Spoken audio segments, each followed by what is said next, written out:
Hello, people of the internet. I'm Dolphins. Welcome back to the Madden Legends tournament. We are in week.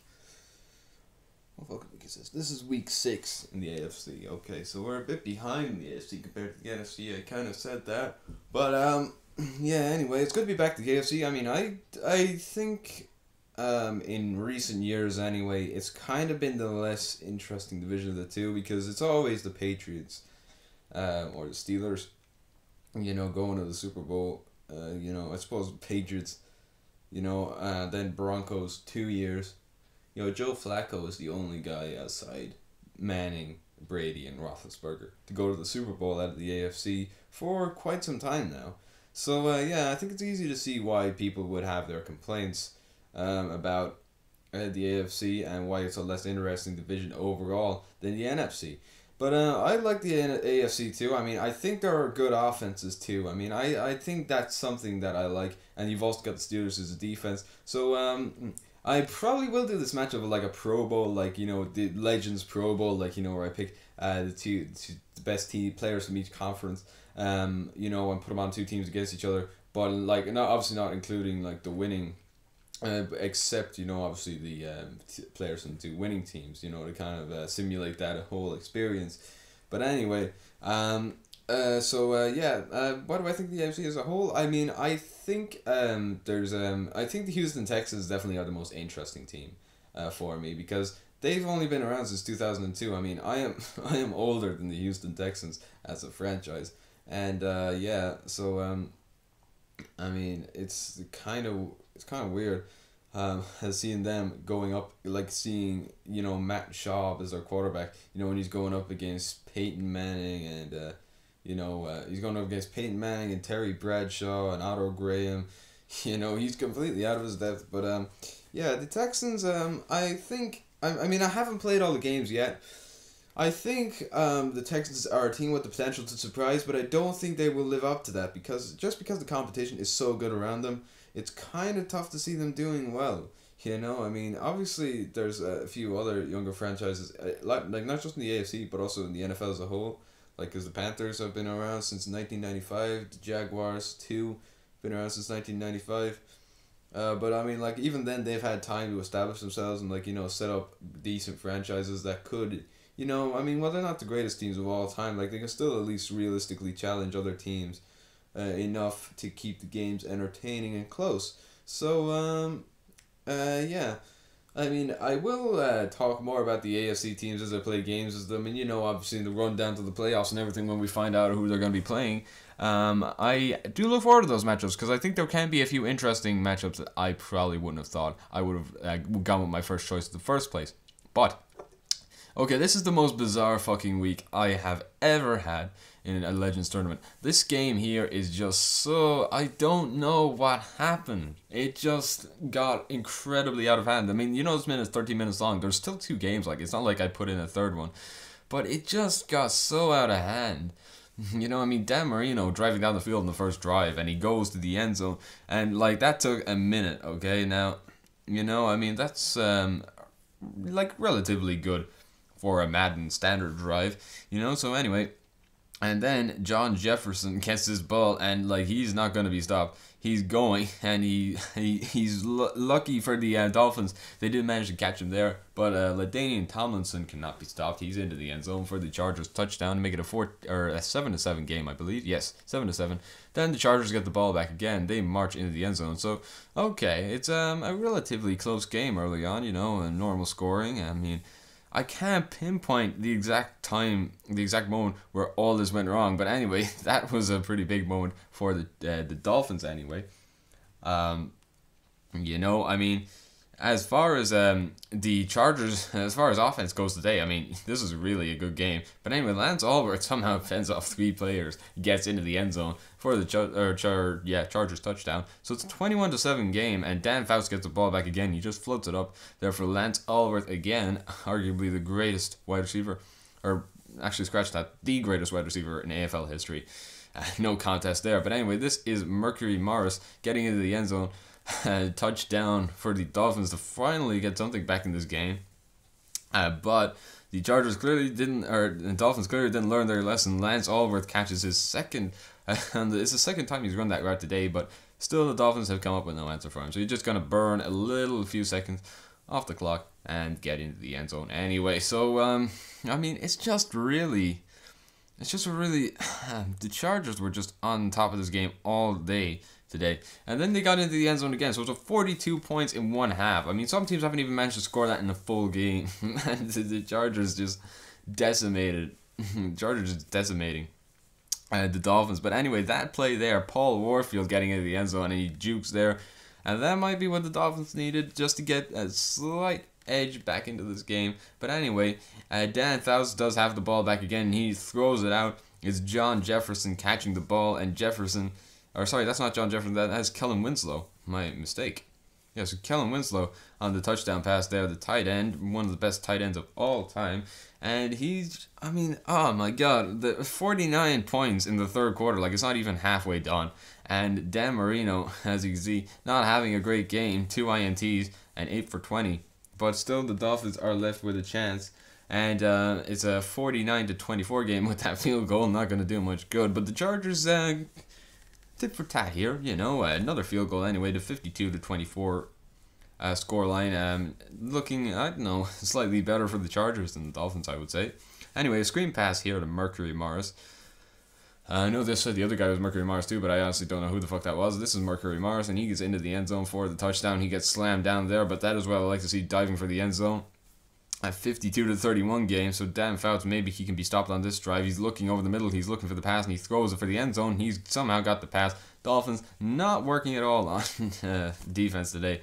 59-31, and we're still somehow not done because anyway, the Chargers have another chance to get back in the end zone. So what's gonna happen? Well, Dan Fouts is gonna look, and this is this just defies reality. Like this shouldn't happen like at this level. 66-31. Okay, another team hit 60 points in the NFL. I think that is the second team to do it after the Tampa Bay Buccaneers did it. But believe me, it's not a small feat at all. And this field goal here makes it a 69-37 game. So the Dolphins are somehow only the Dolphins are 32 points down, but they're not out for the count. Because this play here to Mark Clayton gets them back in the end zone and desperately need a touchdown, I have to say. But Dan Marino and co already going for the onside kick. They don't trust the Chargers with the ball because they've known what happens. And somehow they recover it. And they get the ball back. 4th and 7 for Marino. Throws it. He's got the pass to Jim Mandich, reliable tight end. And he just fakes it to Morris. Throws for the end zone. He's got Mandich again in the end zone for the touchdown. So Miami might be on the way to making a comeback here. 51. I don't know what the score was. Anyway, so they go for it again. And you can't write this. They recovered it again. So Marino driving into the red zone, looking for the end zone, throws, caught, touchdown Dolphins. Mark Clayton with the receiving touchdown. And so yeah, a 69-58. Dolphins go for the onside kick, but it's kicked just a little short. And regardless, anyway, the Chargers recovered. So that's the way the game finished, 69-58.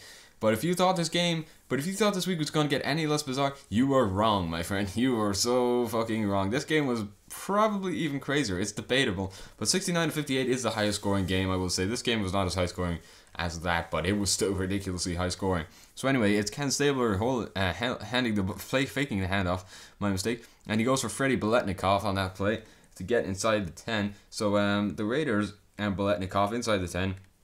Stabler, play action fake, throws it to Cliff Branch, one of the fastest receivers in NFL history, and he gets into the end zone for the Raiders. Touchdown. The silver and black are back, and they are 7 points up in this game. So anyway, what do you think is going to happen next? Well, Joe Namath is going to have to respond first of all. So he goes, I think that is Richie Castor, and the tight end for the Jets. And so losing 7-0, now they're only losing 7-3. Pat Leahy on the field goal kick. So the Jets are slightly better off, I suppose. It would have been nice to get a touchdown, though. But they do get their wish here with a pass to Al Toon, who just is, I don't know how he was so wide open on that play there. He had nothing but open field ahead of him. And, he did what any good wide receiver would do and put it in the end zone for 6 points. So anyways, that is just, I love that pass so much. It's just a bomb from Ken Stabler to Tim Brown on that play. And Tim Brown, I think Tim Brown was the guy on the screen pass actually. I don't know. I'm really not, as I said before, really not too sure about these players' names. But Al Toon, there, I'm sure about his name. He's got his second touchdown of the day, and so the Jets take the lead back. So it's a 17-14 game. Ken Stabler just outside the end zone, looking for the pass, throws. Somehow they left Marcus Allen that wide open. That is ridiculous. Like, this is just absurd.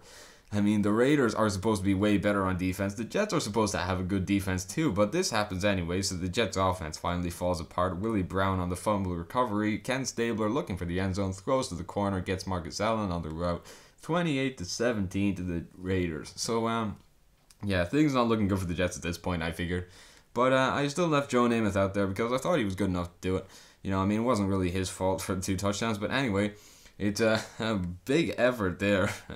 Really big effort. I think that is Don Maynard. Might be wrong. But anyway, 28-24. And the Raiders looking for a play here. They give it to Marcus Allen. And Marcus Allen shows his power running skills there.